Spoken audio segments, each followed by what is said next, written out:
Só, pessoal, acrescentando a uma discussão que a gente propôs aqui com alguma frequência nos últimos meses, especialmente ali jogando luz nos tentáculos do tráfico humano, que vem se tornando uma praga a nível global. Eu acho que nada mais justo, realmente, para a gente seguir adiante aqui no programa, recebendo ao vivaço no Morning Show o Felipe e o Lucas. Dois casos que tratamos aqui com muita dedicação e muita apreensão, na medida que eles eram vítimas de tráfico humano, ficaram ali em cárcere privado, no país chamado Myanmar, Sudeste Asiático, um estado falido, tomado ali por células clandestinas do Partido Comunista Chinês, tráfico, uma rota do tráfico humano assim, digna de pesadelo, pessoal. Isso foi durante meses e meses e meses.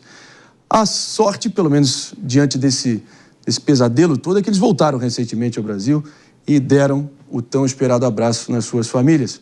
Proponho que a gente converse com os próprios Lucas e Felipe, até para saber exatamente como se deu esse pesadelo.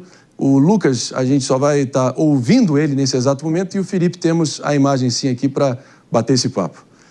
Tudo bem, meus queridos? Obrigado demais pela presença aqui. Chega até a ser um momento emocionante aqui para nós. Temos os dois aqui conosco. Vocês me ouvem bem? Oi, bom dia.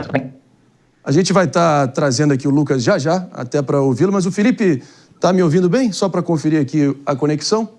Agora sim. Tudo bem, Felipe? Felipe de Moura, Felipe com PH, P-H-E-L-I-P-E, claro, Felipe de Moura Ferreira aqui com a gente. Você que foi um desses brasileiros traficados, entrou no meio dessa rota, enfim, de maldade, né, humana, no seu nível mais nefasto que existe aqui no nosso país. Conta pra gente um pouco aí a emoção de estar de volta, Felipe, e também os detalhes ali do momento que você percebeu que você caiu nas garras do que você de fato caiu. Bom dia. Bom dia. Primeiro, agradecer à imprensa por toda a mobilização, porque se não fosse por vocês da imprensa, a gente estaria lá até agora, porque se fosse para depender do nosso governo, a gente não teria saído de lá. Agradecer também a Cíntia, a ONG também, e todos os envolvidos que ajudaram a gente a sair de lá. Agora, neste momento, estando de volta ao Brasil, eu sinto um pouco de paz, mas ao mesmo tempo um pouco de medo, porque a gente não sabe se a máfia chinesa ainda tem ligação com algum lugar aqui no Brasil. Aí a gente fica meio que apreensivo, sabe? É isso. Claro. Pode falar?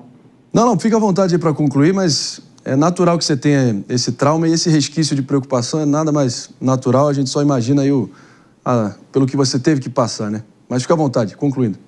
Sim, quando eu me toquei que eu tinha sido traficado, para mim naquele momento, quando eu cheguei lá no complexo onde que eu estava, e eu caí em si, que eu fiquei sabendo que o Lucas estava lá também, foi algo totalmente aterrorizante para mim. Eu nunca imaginei que eu ia passar por aquilo, porque a gente pensa que isso nunca vai acontecer com a gente, mas quando acontece é algo totalmente aterrorizante, algo que eu não sei nem como explicar, sabe? Foi totalmente aterrorizante. Lamentavelmente, o áudio do Lucas Viana dos Santos, que também teve que encarar esse calvário todo, está um pouquinho prejudicado, mas na medida que a gente vai tentar restabelecer, a gente vai tentar contato com o Lucas também, mas acaba que foi uma experiência muito semelhante a de vocês dois, né? E acabou que, pelas circunstâncias, vocês tiveram que ser aliados aí para superar esse pesadelo todo. A gente quer entender exatamente como se deu a fuga, Felipe, o momento também ali que vocês perceberam que haveria uma brecha. Então, foi da seguinte forma, eu não conhecia o Lucas, eu fiquei sabendo do Lucas quando eu cheguei lá no complexo, mas eu já tinha ouvido a história que o Lucas tinha sido traficado. E quando eu fiquei sabendo, eu fiquei sem palavras, sabe? Tanto que quando a gente conversou pela primeira vez, que a gente conseguiu conversar, eu falei para ele, amigo, o que a gente vai fazer agora? Porque a gente estava numa situação complicada. E aí, a nossa fuga, a gente tentou ela 3 vezes, só que as 2 vezes que a gente tentou, a gente não conseguiu, porque tinha bastante guardas lá fora, e a gente não tinha tanta gente, porque para fugir só eu e o Lucas não dava, a gente tinha que ter um número maior de pessoas. E aí, do dia 8 para o dia 9, eu consegui contatar o meu pai, contatar a ONG também, informar eles que a gente ia fazer essa fuga. E a fuga não deu certo. Quando a gente estava começando a escalar um monte, porque a gente teve que escalar 4 montes. Depois de escalar os 4 montes, ainda a gente tinha que correr mais 2 quilômetros para conseguir atravessar o rio. Quando eu estava escalando o primeiro monte, assim que eu subi o primeiro monte, o guarda veio com uma faca enorme e falou para mim, volta. O Lucas, eu não sei onde que ele foi pego, porque foi cada um para um lado. Foi pessoas para um lado, pessoas para o outro lado. E foi isso. Quando eles me pegaram, me colocaram lá na cela, no quarto, né, onde que eles trancaram a gente durante um dia, eu só pensava, eles vão matar a gente, eles vão fazer alguma coisa com a gente. Foi uma adrenalina louca, sabe? Não, louco é pouco, pesadelo é pouco. Isso aí é realmente algo impensável que vocês foram submetidos. Mas a gente sempre fica aqui se questionando, né? Inclusive a gente está agora com o áudio do Lucas Viana dos Santos, também aqui pode talvez dar o relato dele, já partindo para o final desse papo aqui, pessoal. Primeiro, de que a gente presume que vocês saíram do Brasil em busca de oportunidades, né? Mas agora estão de volta à terra de vocês, realmente para perceber que, por mais que o nosso país possa ter faltado com vocês a nível oficial das autoridades e também de oportunidades para reter talentos como vocês aqui, o fato é que vocês fizeram esse movimento, acabaram onde acabaram, né? Qual alerta vocês deixam para outras pessoas que possam estar cogitando um movimento como esse para evitar um desfecho tão macabro como esse? O Lucas pode falar, se estiver me ouvindo bem.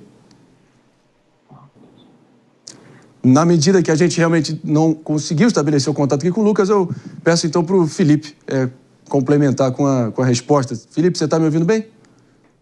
Conseguindo ouvir. Então, fica à vontade. O que eu tenho hoje para dar para as pessoas é tomar bastante cuidado, pesquisa a fundo sobre a empresa que você vai trabalhar, pesquisa se a empresa é real, pesquisa se é um trabalho real também, para você não cair no mesmo golpe que eu e o Lucas caímos, porque não é nada legal. Não, é chocante, é horripilante aí o relato, mas claro que na medida que as primeiras informações foram chegando ao conhecimento da imprensa, a gente fez questão sempre de dar toda a ênfase, fazer aqui uma cobrança redobrada junto às autoridades, ao Itamaraty. Pena que eles deram esse mau exemplo de omissão e de negligência em relação ao caso de vocês, mas o importante é que vocês estão sãs e salvos, firmes e fortes aí para tentar, na medida do possível, virar essa página traumática da vida de vocês e servir de exemplo do que não fazer e talvez do que fazer em termos de resiliência, mesmo diante das piores adversidades. A gente agradece o Felipe de Moura Ferreira, obrigado demais pela presença aqui, meu irmão. Eu que agradeço, muito obrigado novamente e só tomem cuidado, por favor. Acho que esse é o recado final, não dá para ser outro, né? Querem comentar aqui antes da gente seguir adiante? Não, eu acho que serve de alerta, né? Porque eles até mesmo eram agredidos, torturados para atrair outras pessoas para irem até Niamar, onde eles ficaram lá sendo reféns. Então, se eles não fizessem isso, eles eram agredidos, como a gente viu algumas imagens para quem nos acompanha pela TV. São imagens, assim, de tortura, realmente, levavam choque, chicotadas. Então, serve de alerta quando você for para outro país, em busca de trabalho, em busca de melhores condições, para que você não seja alvo e seja vítima dessa facção que age não só dentro de Niamar, mas também em outros países. Milícias paramilitares, um envolvimento da China por trás para sustentar essa loucura toda, fábricas clandestinas de golpes, parece digno, é coisa de filme de terror mesmo, Pepe. Não, exatamente, né? A história de filme, né? História grave, né? História que mostra claramente que existem tráfico de humanos, né? Que pegam pessoas do mundo todo para dar golpe cibernético em outras pessoas. E o triste da história toda é que uma outra milícia, né, ajudou esses brasileiros a fugirem, né? Por quê? Porque o governo chinês, o governo brasileiro não conseguiu ter articulação e efetividade para usar as forças oficiais para desmantelar essa quadrilha que traficam pessoas para dar golpe nos outros.